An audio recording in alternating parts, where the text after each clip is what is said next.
I'm WFAE's climate reporter, Zachary Turner. It's been a depressing week in environmental and climate news. For one, I learned that we're all walking around with a plastic spoon's worth of microplastics in our heads.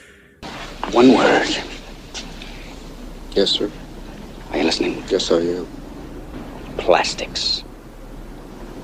Do scientists know how these microscopic hitchhikers are harming us? No. Can you totally avoid microplastics?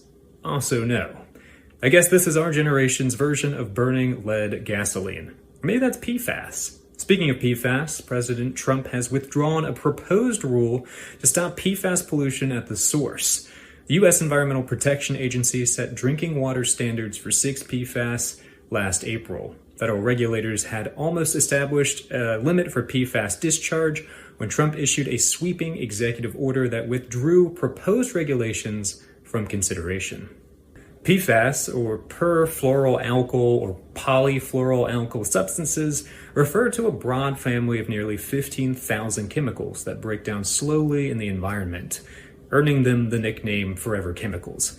Current research on PFAS exposure suggests that these chemicals lower immune function, increase the risk of some cancers, and childhood obesity, among other negative health impacts. In North Carolina, only 8 have temporary groundwater limits. The state is considering permanent standards for 3. Jean Zwang, an attorney with the Southern Environmental Law Center, said it's going to be very important for our states to do what they can to protect our communities. She said that starts with making sure that industries treat their own pollution so it doesn't end up in the drinking water in the first place.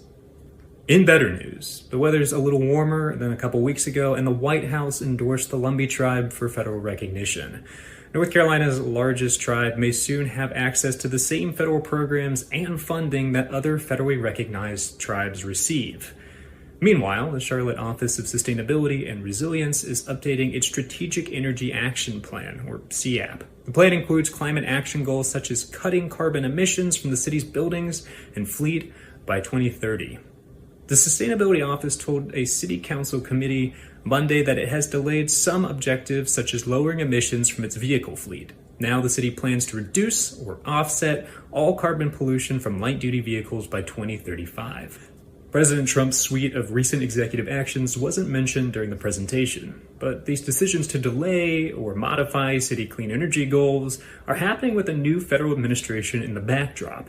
And Trump's Unleashing American Energy executive order, the administration pushed back against regulatory agencies evaluating the social cost of carbon when issuing permits. The order argues that these regulations make the U.S. internationally uncompetitive. This means that Charlotte will have to navigate state and federal governments that are not aligned on clean energy. Council member Ed Driggs said during the meeting that a lot of what happens to Charlotte's climate isn't going to be affected by us, meaning the city of Charlotte.